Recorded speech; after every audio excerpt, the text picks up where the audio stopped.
The sky above Paris was a soft, muted gray, the kind that blurred the gold trim of the buildings and made the cobblestone streets gleam with yesterday's rain.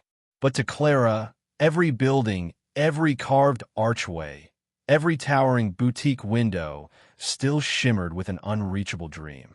Her sneakers, white once, now scuffed and graying at the toes, made no sound on the polished marble sidewalk of Rue de Saint-Honoré. People bustled past her like water flows around stone. Models with windswept hair, men in sharp navy suits speaking on thin phones, women who looked carved from porcelain. She didn't belong here, and she knew it. Clara paused outside the boutique that had drawn her in every week for the last 6 months. Maison du Lys, a temple of glass and black stone where gowns floated like clouds and handbags cost more than a rent. Inside, the chandeliers sparkled like a sky full of diamonds. Every item was lit like art in a museum. She pressed her fingertips to the door, took a breath, and stepped in. The bell above the door didn't chime. It sang, a soft melodic trill that made heads turn and stop. The sales associates behind the velvet-draped counters looked up from their tablets. A hush fell, the click of heels, the smell of bergamot and money. Clara's breath caught.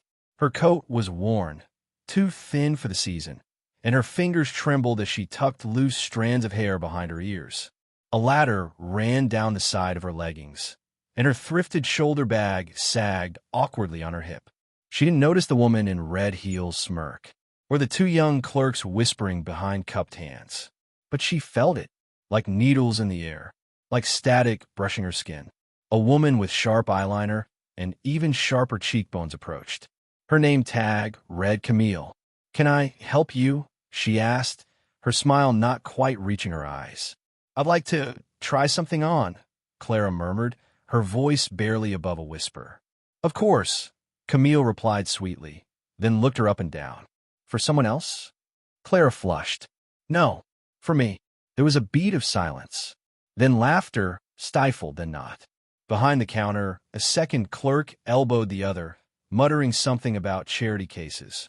A man in an expensive camel coat, standing near the cologne display, gave her a pitying glance, then turned away. Clara walked past them anyway. Every step through the boutique felt like walking on glass. She could feel the weight of their eyes, the silent questions hanging in the air. Who does she think she is? Why is she here? But Clara had come prepared. She had spent weeks researching, memorizing designers, understanding silhouettes and cuts. She wasn't here to browse. She was here to try on the dress. The dress in the window. A black and gold evening gown from the boutique's private collection. Ethereal, handcrafted, almost mythical in its presence. Clara had seen it first on a billboard, then in a magazine, then, unbelievably, in this very boutique's glass display. Each time, it whispered something to her soul. "You know," Camille said, watching her scan the dresses with hungry, reverent eyes, "this isn't a thrift shop." Clara swallowed her pride. "I'd like to try on a gown in the window." Camille blinked. "The Du Lys Atelier piece?" Clara nodded. "I'm afraid that's from our private collection," Camille said, then laughed. "It's not exactly for walk-ins. I made an appointment. Last week, I spoke with a man named Henri." Camille's smile froze for a second. Then she motioned to the back. "Right this way." She led Clara through rows of glittering fabric, down a hallway lined with photos of celebrities who had worn Maison du Lys to galas, red carpets, and royal dinners. When Clara emerged from the dressing room, the boutique was quieter. The laughter had subsided for now. She stood before the mirror in the dress, and the world stilled. It fit, not just in size, it fit her soul. The black silk hugged her curves like moonlight, while golden embroidery curled around her body like fire and starlight. For the first time in her life, Clara didn't just see beauty. She was it. But as she turned, her foot caught on the long hem. She stumbled forward and fell, flat, onto the polished floor. The gasp was immediate. Someone actually clapped. "Well, there it is," came a voice. "I thought she was doing a stunt." Camille appeared again, her arms folded. "Perhaps this isn't quite your environment." Clara's cheeks burned. She wanted to disappear, but she didn't. She got up, slowly, deliberately. The room buzzed with whispers, but she didn't hear them. She turned to the mirror again, straightened her spine, adjusted the gown's neckline with trembling fingers. She wasn't done. "I like to walk," she said. Camille raised an eyebrow. "Excuse me. On the boutique floor. In this dress. Like your models do." A pause. Then a mocking smile. "Be my guest." They turned the lights brighter. Subtle music began to play, soft jazz with a modern twist. And Clara walked. She walked like every ounce of shame had burned away. Each step was strong, graceful, measured. Her eyes didn't flinch from their stares. She wasn't there to beg for their approval anymore. She commanded the space. Whispers turned to stunned silence.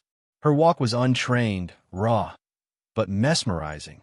Her chin high, her bare face glowing with something stronger than makeup, purpose. As she reached the end of the room and turned, even Camille's smirk faltered. Then, the door to the back opened. A man in a tailored ivory suit stepped out. Silver hair, eyes like the edge of a blade. Henri Dulles himself, the owner. He looked around, expression unreadable. Then his eyes landed on Clara. His jaw clenched. He walked toward her slowly, like a man approaching something delicate or divine. Everyone watched.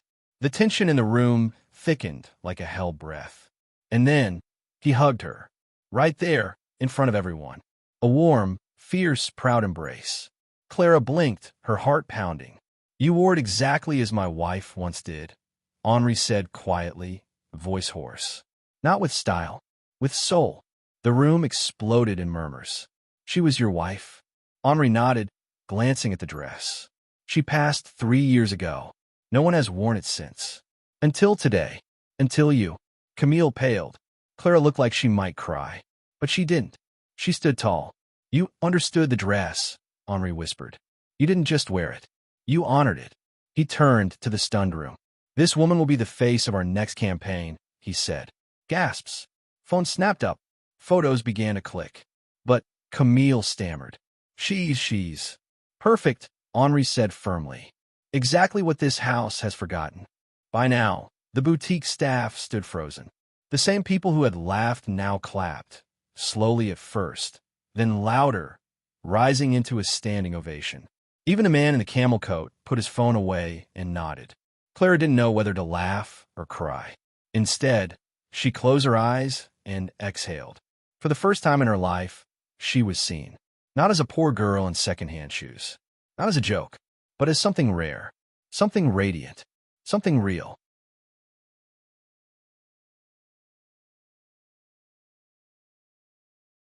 The applause still echoed faintly when Henri turned to face the room again.